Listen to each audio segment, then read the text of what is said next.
Hey, I just want to welcome all you math people. Tonight we are going to go over, for pre-AP and core, adding and subtracting decimals. Guys, we just wanted to touch base on this so you felt a little more comfortable. We will be doing this all throughout the year, and it's something you need in life. So here we go. If you're taking notes in your journal, especially for my class, make sure you put the title and the date, okay? And you can reference that on the calendar in the front. The first example we're going to go over is this. We're going to talk about adding decimals. Okay, we're going to start off easy. Suppose we have $1.38 and we're going to add it to $2.73. Okay? What we need to remember when we add or subtract decimals is one major thing. I'm just going to throw a big old star right here, asterisk. We need to always line up the decimals, okay? Always do that. Here we go.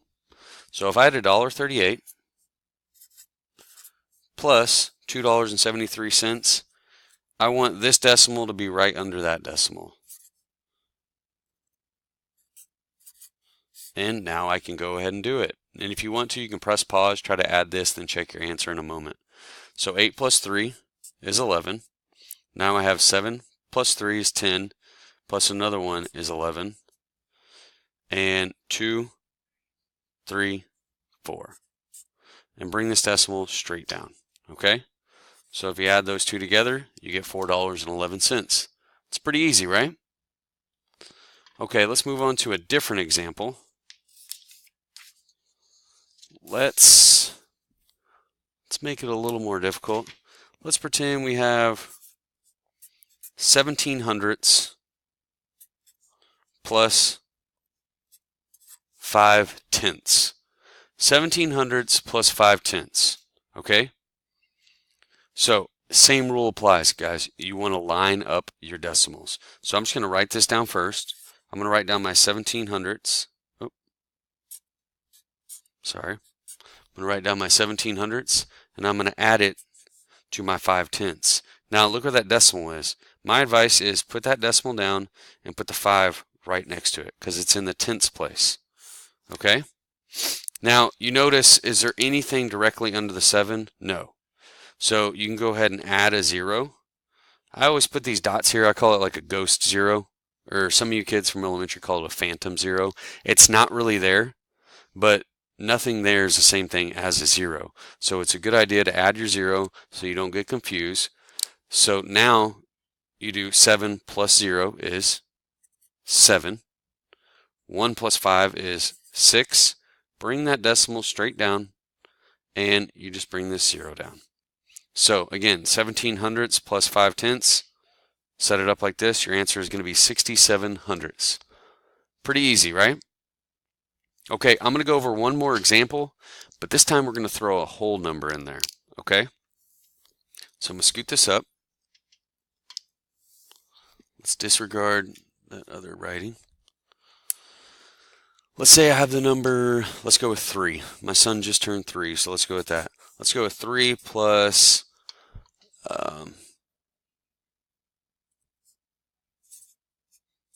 25 hundredths. Okay? Now, I want you to look at this 3. What place value is that in? That's what you need to think about. Now, if you look at the front of most classrooms, somewhere in the classroom a teacher has a place value chart. And you remember this from elementary. You have the decimal, then over here you have the ones, the tenths, and the hundredths. Okay? Now, when I see this, man, automatically my mind goes right here. Decimal to 5. Decimal to 5. So I know where these go. Where would the 3 go? Yes, the 3 would go in the ones place. Okay? Now, I want to, explain that a little further, because I want you to imagine this. I've told my kids in my class about this, but when I was little, I went to Walmart, and they have that big old cage in the middle of the aisle with all the balls. And you knock a ball out and you try to throw it up to the top. But I remember when I was little, there was a sign on there. I don't remember how much the balls were, but let's suppose they were $3. But the sign would just say this, $3. We know that's $3, right? But in today's world, you take the ball up there, you go to checkout, or you can go to the self-checkout like at HEB, and when it scans in on the computer, does $3 look like this on the cash register? No, it doesn't. $3 on the cash register actually looks like this. My point is, this is a whole number. Where's the decimal on the whole number? It's right there. It's after. It's here. You just don't see it because we don't need it for this particular sign. But when it's scanned in, there it is. So the main thing about this is, guys, when you have a whole number, make sure you know that the decimal is after that whole number. So let's set this up. I'm going to put a 3. Where would my decimal be? It would be right here. So put that there just so you have a reference point. Now we're going to add 25 hundredths. So I'm going to put that decimal for the 25 hundredths, and then I'm going to put my 2 and 5. Now I'm adding this. Now that looks weird, right? Well, remember, when you go to the cash register and buy that ball, it's $3. So over here you can add, they're not there, but your ghost zeros, your phantom zeros, you need to make sure you know that they're there or draw them in. So now it's kind of like saying we have $3 plus 25 cents.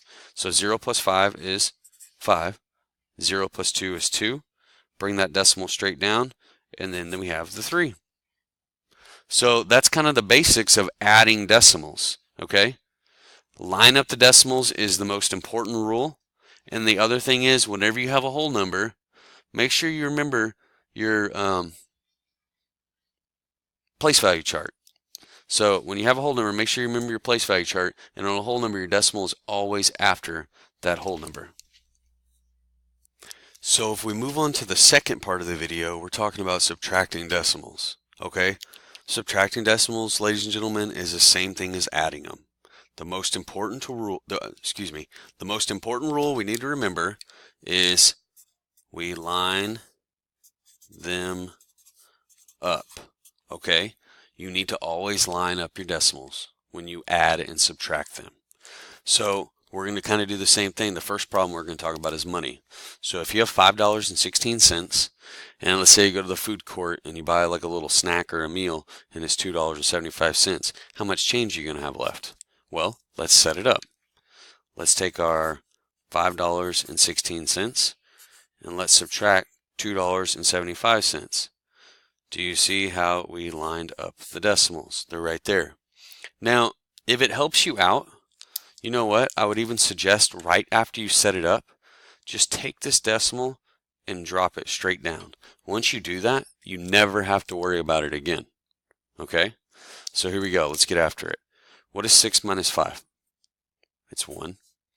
Can I take 7 from 1? No, I can't. So I got to borrow from the 5. The 5 becomes a 4. And this 1 becomes an 11. So 11 minus 7 is 4. And then finally we have 4 minus 2 is 2. So if I have $5.16 and I bought something for $2.75 at the food court or here in the cafeteria at school, I would have $2.41 remaining. Okay? Easy enough, right? All right. Let's go down to the next example. So now we're talking about, what if we have 17 hundredths minus 1 thousandths? Okay? Because this 1 is in the thousandths place. So let's just set it up again. Remember the rules to line it up. So I'm going to write down my 0.17. And on this, I'm going to put my decimal so don't get confused. And I'm going to 1 0 2 zeros, 1 0 2 zeros, and then a 1. And then it has a 0 over here. All right, I do want to cover one thing, and it's subtraction. A lot of people ask, oh, if there's nothing, do we need to put a 0 before this, before the decimal? You don't have to. But you know, it's hit or miss when you see certain assignments or certain pieces of data. Sometimes they have a 0 before, sometimes they don't. So if it makes you feel better, you can put a 0 just so you have something there, okay? Now we don't have anything here, so guys, you can add that other 0. There's nothing there, but if you add it there, it just makes it a lot easier, okay? Now before we start subtracting and I start borrowing from all this, one other thing to look at, guys, is these are both zeros, correct? What if you just cover that up? You don't have to worry about it anymore. Now look what you have, 170 minus 1. That kind of makes it easier for some of you guys that they can just see the numbers and know how to solve it without really thinking. So I can't take 1 from 0. I borrow from the 7. This becomes a 6. Now this becomes a 10. 10 minus 1 is 9. 6 minus 0 is 6. And 1. Bring my decimal down, bring my 0. Good to go. Okay? Final example, and I'll kind of get through it quick because I know you guys are ready to get on with your evening and your weekend. So here we go. And remember, you can always rewind this, go back and check it out later if you forget or get confused. So last one, we have a whole number minus 40.42 or 42 hundredths. So one way to look at this is imagine you have $7 minus 42 cents. So again, where was the decimal after? Oh, I just said it. Where's the decimal when a whole number is concerned? That's right. I'm going to put it right here so we don't forget. It's right after it. So 7, I'm going to put my decimal. Now I'm going to put 0.42. I'm going to line my decimal up, 0.42. We're doing a subtraction problem, and just so I don't make any mistakes, I'm going to drop that decimal here, and I don't have to worry about it anymore. Now, I don't have anything here, so I'm going to make sure to put my little ghost zeros so I know that there is a number I can work with up there. And here we go. I can't take 2 from 0, but I can't borrow from this. So I borrow from the 6, or sorry, excuse me, I borrow from the 7, it becomes a 6. Now this becomes a 10. I still need to borrow something for this. So now I borrow from the 10, it becomes a 9, and this becomes a 10. So now I'm all set up, and here we go. 10 minus 2 is 8, 9 minus 4 is 5, and then 6 minus absolutely nothing is 6. Guys, there you go. We just wanted to give you guys in 6th grade a basic understanding of how to add and subtract decimals. So that way you're set up for later in the year, and you'll be successful. Have a fantastic Labor Day weekend. I hope you have a lot of fun. Be safe out there, and we will see you next Tuesday.